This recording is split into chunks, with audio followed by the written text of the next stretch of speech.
नमस्कार साथियों, स्वागत है आपका सक्सेस सर के इस यूट्यूब चैनल पर। साथियों, आप लंबे समय से यूपीएसआई की वैकेंसी का इंतज़ार कर रहे थे। ये इंतज़ार आपका अब ख़त्म हुआ।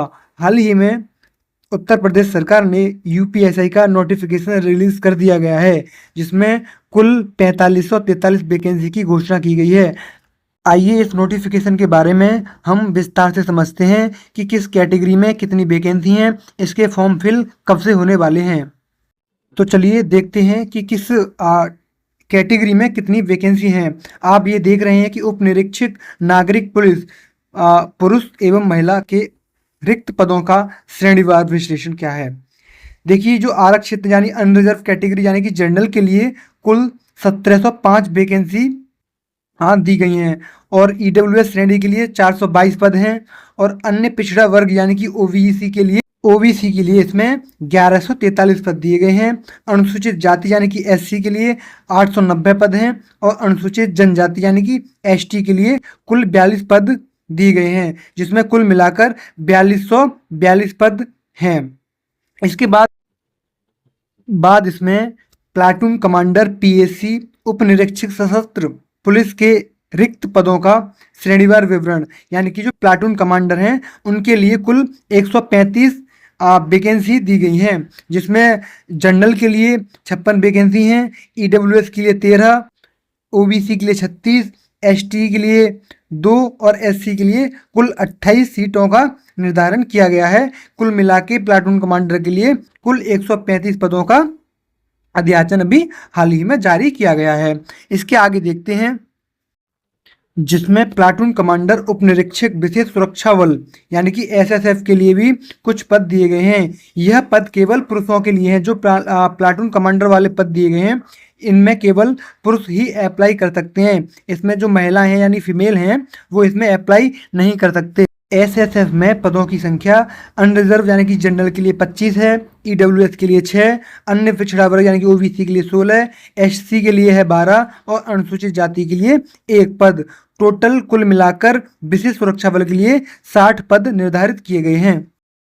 इसमें कुछ पद महिला बटालियन हेतु महिला उपनिरीक्षक पदों के लिए भी कुछ श्रेणीवार जो वैकेंसी है किस तरीके से, जो इसमें केवल महिला अभ्यर्थी ही अप्लाई कर सकती हैं, जिसमें अनरिजर्व कैटेगरी के लिए 47 पद, ईडब्ल्यूएस के लिए 10 पद, और ओबीसी वर्ग के लिए 27 पद, और एससी यानी कि अनुसूचित जाति के लिए 21 पद हैं, और एसटी के लिए कुल 1 पद है। कुल मिला के महिला बटालियन के लिए 106 पद अलग से निर्धारित किए गए हैं। इसके बाद हम देखेंगे कि आवेदन की समय सारणी क्या है, यानी कि फॉर्म एप्लीकेशन कब से शुरू हो रहे हैं, इसकी जो अंतिम तिथि है वो क्या है, और इसमें जो पेमेंट जमा करने की जो शुल्क जमा करते हैं उसकी अंतिम तिथि क्या है।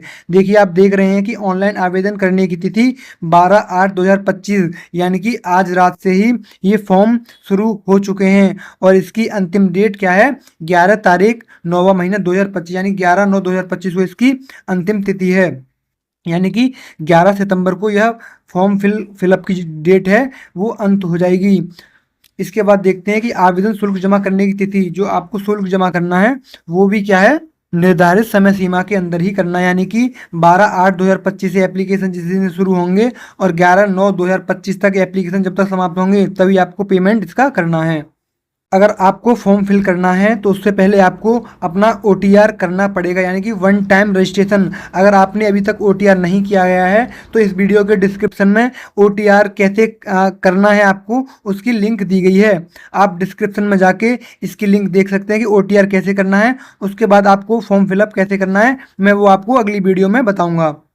फॉर्म फिल कब से शुरू हो रहे हैं आपको डेट पता चल गई है, और इसकी जो फॉर्म भरने के लिए जो शुल्क है कि जो सामान्य कैटेगरी है और ओबीसी कैटेगरी और ईडब्ल्यूएस कैटेगरी के लिए 500 रुपये फीस है, और अनुसूचित जाति और एससी और एसटी के लिए इसकी कुल 400 रुपये फीस दे होगी। अलावा आपको कुछ पात्रता भी कुछ क्राइटेरिया भी पूरा करना होगा, जैसे राष्ट्रीयता के बारे में। जो अभ्यर्थी कौन कौन इसके लिए अभ्यर्थी एलिजिबल होता है, वह भारत का नागरिक हो, तिब्बत शरणार्थी जो भारत में स्थायी निवास में अभिप्राय से 1 जनवरी यानी कि 1962 से भूतपूर्व भारत आया हो। तो इस तरह की कुछ कैटेगरियां हैं जो आपको इस फॉर्म फिल करने के लिए जरूरी आप ध्यान देने वाली बात है। इसके आगे देखते हैं कि बहुत से स्टूडेंटों के मन में ये था कि पेपर ऑनलाइन होगा या ऑफलाइन। तो नोटिफिकेशन में क्लियर कर दिया गया है कि जो यूपीएसआई का एग्ज़ाम है वह ऑफलाइन होगा, यानी कि लिखित परीक्षा होगी ओएमआर के थ्रू। जिसमें आपका जो सिलेबस है क्या रहने वाला वो भी देख लेते हैं। जिसमें सामान्य हिंदी आपको 40 प्रश्न कुल 100 अंक के दिए जाएंगे, यानी कि इसमें एक क्वेश्चन 2.5 अंक का होगा, यानी 2.5 अंक का हाँ एक क्वेश्चन होगा। जिसमें सामान्य हिंदी के 40 प्रश्न होंगे, मूल विधि, संविधान और सामान्य ज्ञान के 40 प्रश्न, और जो रीजनिंग आती है उसके 40 प्रश्न, और मैथ के 40 प्रश्न होंगे। कुल 160 प्रश्न का प्रश्न पत्र होगा, और कुल इसमें 400 अंक निर्धारित किए गए हैं। अगर आपको और भी ऐसी इंफॉर्मेटिव वीडियो चाहते हैं तो हमारे इस चैनल को आज ही सब्सक्राइब करें, लाइक करें और कमेंट करें। अगर वीडियो आपकी अच्छी लगी हो तो आप अपने दोस्तों के साथ भी इसे शेयर करें। Thank you.